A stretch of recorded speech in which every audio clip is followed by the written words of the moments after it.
Hey guys, and welcome back to my channel. Today we're going to be talking about some of my pregnancy must-haves. So I am currently pregnant. I'm 33 weeks now with my second baby. It's a baby girl, but I do have a 2.5-year-old boy named Archie.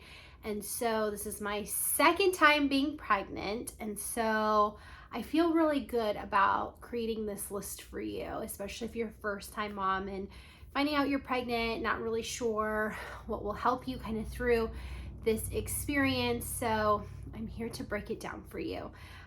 So I do have a few things that may seem pretty mainstream, things that you've already heard of, and maybe a few tips and tricks for you as well. So the first thing I'm going to mention, of course, you are supposed to take your prenatals every single day. I will tell you that pregnancy brain is so real. I literally would forget if I took my prenatal or not. So my husband had this, and I was like, can I please use this? Because I need some way of knowing whether I actually took my prenatal or not. So the first thing I'm going to suggest is a pill organizer, and you can see that all of these are empty because I did take it. Today's Friday. I'm filming this on a Friday. I did take it already, and so tomorrow, Saturday, and then once I take the Saturday pill, I go ahead and refill for the rest of the week, so that if I forget like Saturday night, then I know, okay, well, Sunday's in here, the whole week is in here, so I know I already took this one. But this has truly been a lifesaver because I literally forget. I will turn around, I will like take the prenatal, turn around and be like, wait, did I just take it? And I just was like, okay, well, I don't want to take too many in one day or skip days. So this has truly been a lifesaver.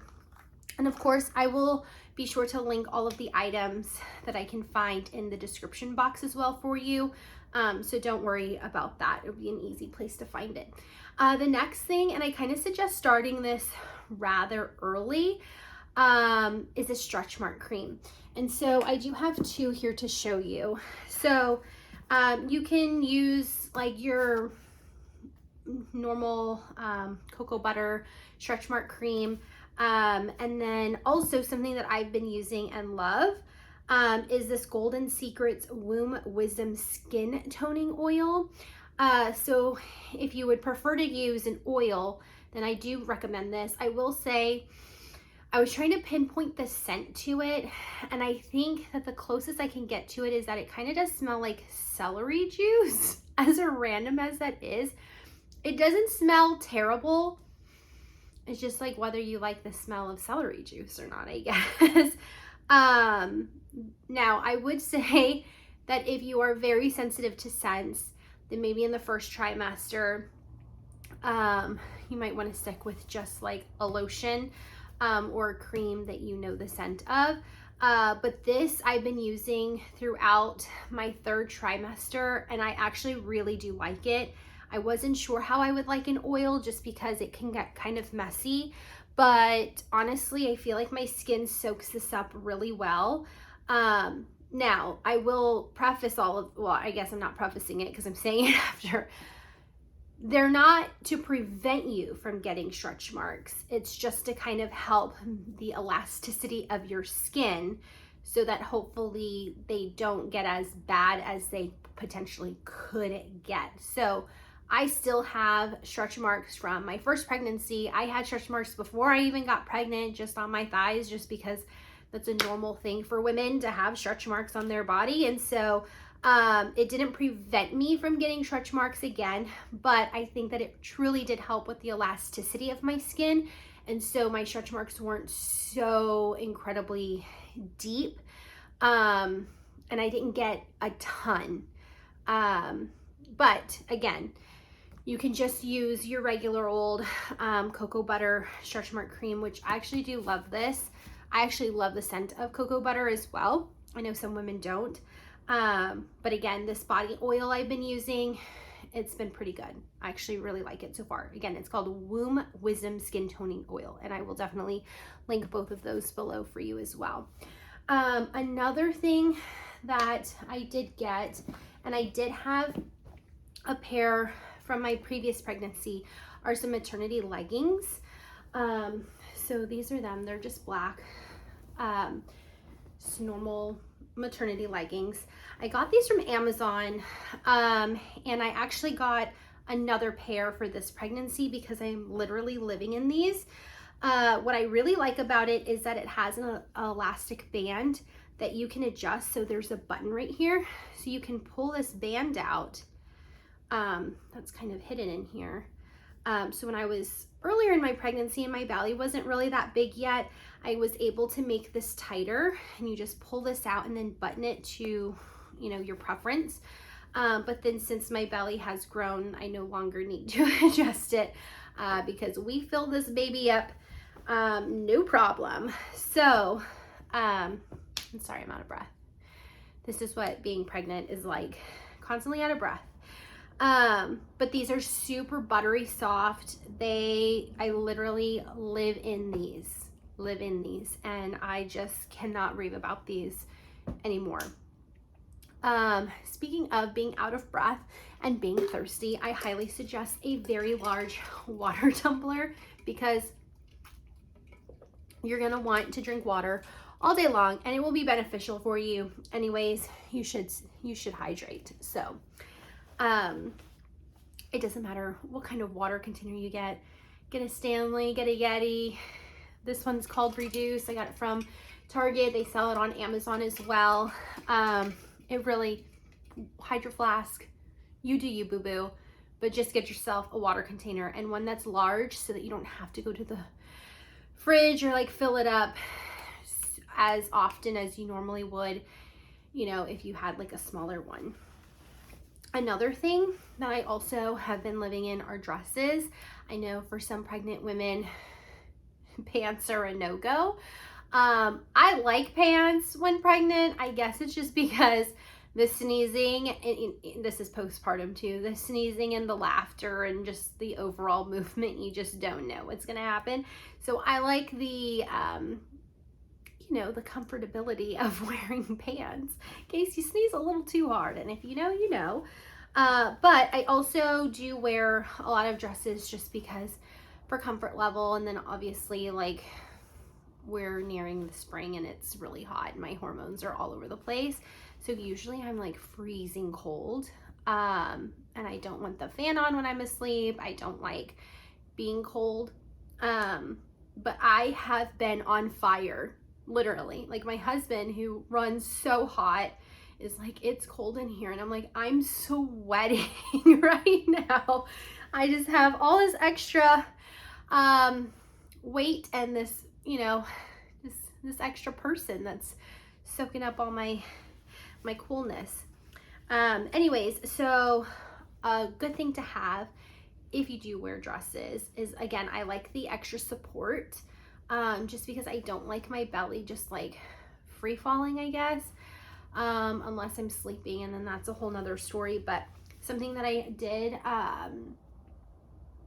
get in my first pregnancy, which I'm so glad to still have, is this maternity shapewear.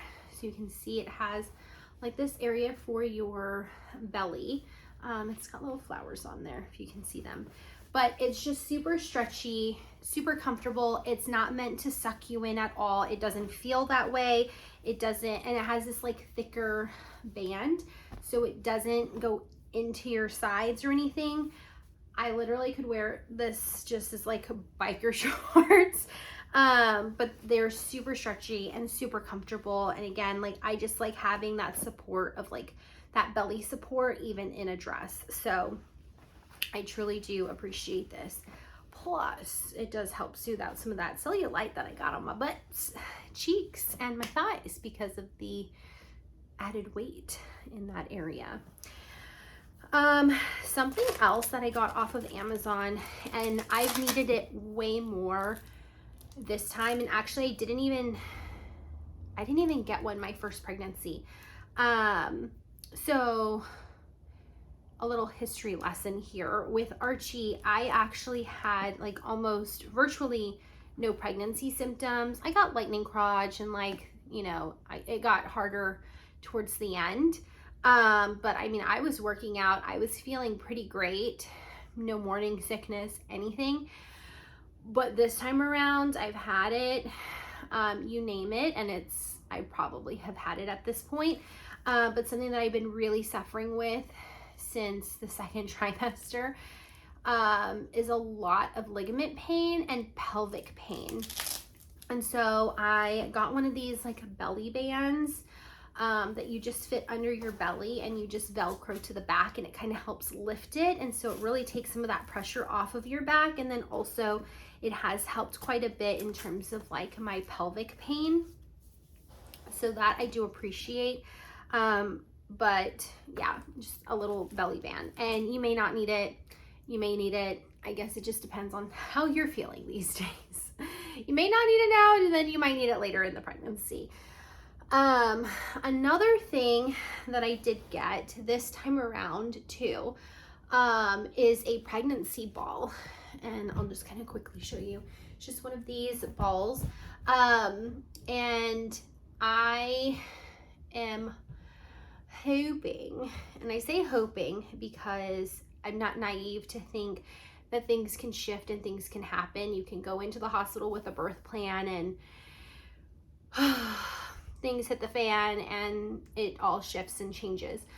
But I'm hoping to do an unmedicated birth. At least that is what I am planning for at the moment. And so I have been really trying to utilize this pregnancy ball in just helping to open up my pelvis, and now that I'm in my third trimester, just trying to help baby girl kind of settle and hopefully bring her head down.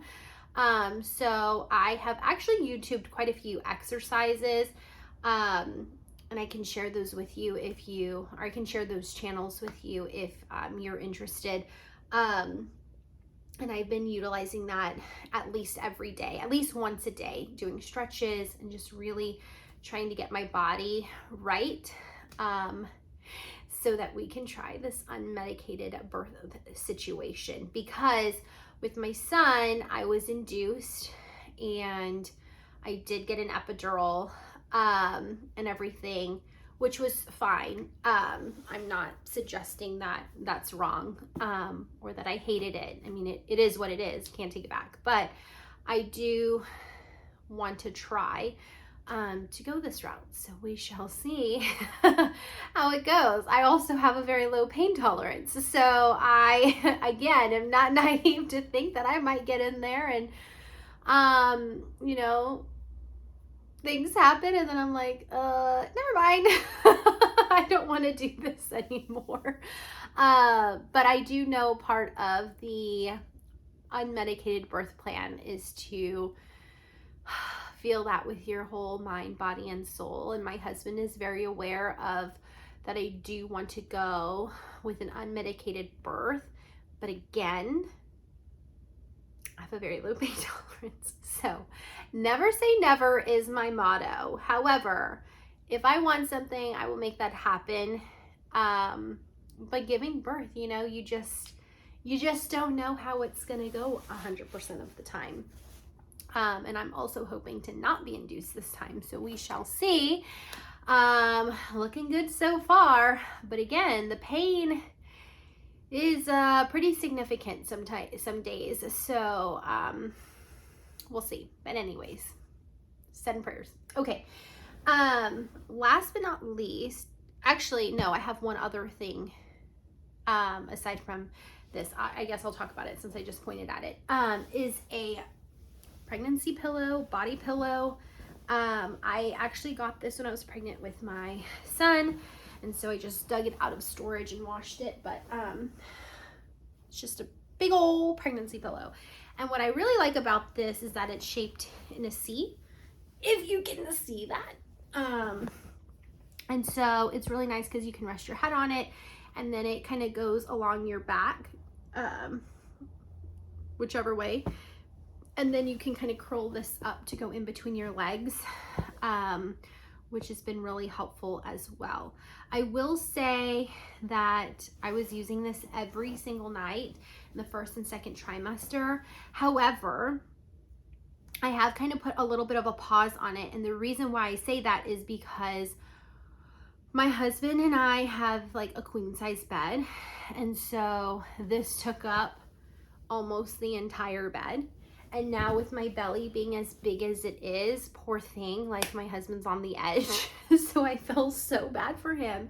So I have it. So when I do sleep like solo, like naps, or if he happens to be out of town for work or whatever, then I can use this. But while he's there, I have resorted to sleeping with like 5 different pillows. So like a mix of his pillows and my pillows. Sorry, love. So that I can kind of mimic what the pregnancy pillow would be like around my body without this huge thing taking up the entire bed. But in addition to that, I do plan on taking this pillow, the pregnancy pillow, with me to the hospital when I give birth, because when I gave birth to my son, I did take 2 pillows from home, and I don't think I took my own blanket.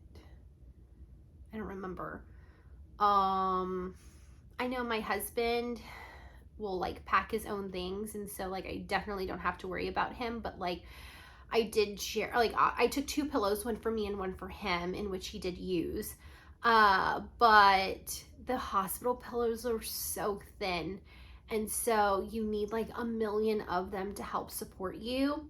And instead of taking like my home pillows and then also a nursing pillow, I'm just gonna take this body pillow, and I will film another video of like what I am taking to the hospital, in case you're interested in that. But the pregnancy pillow I think will just come in handy, one, for me to have that support in the bed, like the hospital bed, and then also it's just one thing to carry, even though it is large and in charge, instead of just, you know, I don't have to carry like a million other pillows with me. Plus, I think I can utilize this as a nursing pillow while I'm in the hospital, because like I said, it's a C, so it kind of works like a boppy. If you want, you can just place this around you and have baby rest. So while you're trying to breastfeed. So that is my tip on that. Have not done it yet, but I anticipate it will work out just fine. And I will definitely report back should you need an answer to that. And then the last thing I'm not going to show you, but I will link, because it's kind of weird for me to show this to you, but our maternity underwear, because in my first pregnancy, I just kind of wore whatever I had. And this time I just felt so constricted in like my everyday undergarments. And so I finally was like, you know what, let me just get some maternity underwear, see how I like it. I mean, it is what it is. And I will tell you, oh my gosh, why did I not get this sooner? Because they are the most comfortable underwear. Like, they sit under your belly, so it's not an over the belly underwear, but they sit under your belly. It's so comfortable. It gives you the coverage. And if you know what I had mentioned before about the sneezing too hard or coughing or just laughing a little bit harder than you anticipated you would laugh, I just like having, you know, you just need it. Okay, you just need it. When you're pregnant, there's a lot going on in your body, a lot of things happening, and so I do highly suggest investing in some maternity underwear. I think I got like a 5-pack from Amazon. Again, I'll link it for you. And I want to say spent maybe 20 bucks, maybe 25. I don't think I would have paid more than $25 for them. So, and I didn't really care what colors they were. If that matters to you, I think that the price changed depending on the color scheme in the 5-pack, but I just kind of got whatever was the cheapest because again, I wasn't sure if I would like them, and so it was like, well, you know, at least then it didn't like completely break the bank. So I will definitely share that with you, but I thought it would be weird to hold up my underwear and be like, buy these. So all in all, these are some of the items that I would highly suggest to put on your radar, to put on your list, finding out you're pregnant, if you're in your pregnancy, planning on getting pregnant, hoping to get pregnant. Like, these are the things that I think that you should have to help you. Now, I will say you don't need any of these things, but pregnancy and motherhood are like baby items. I've learned none of them are things that you technically need, but they are available and here to help you make a hard time in life a little bit easier and hopefully a little bit more comfortable for you. But anyways, so I will again link everything down below. If you have any questions, let me know. And again, I will share what I will be packing in my hospital bag. If you have any other video ideas, go ahead and comment below. If you've tried any of these items, let me know what you think. And I'll see you on the next one. Bye.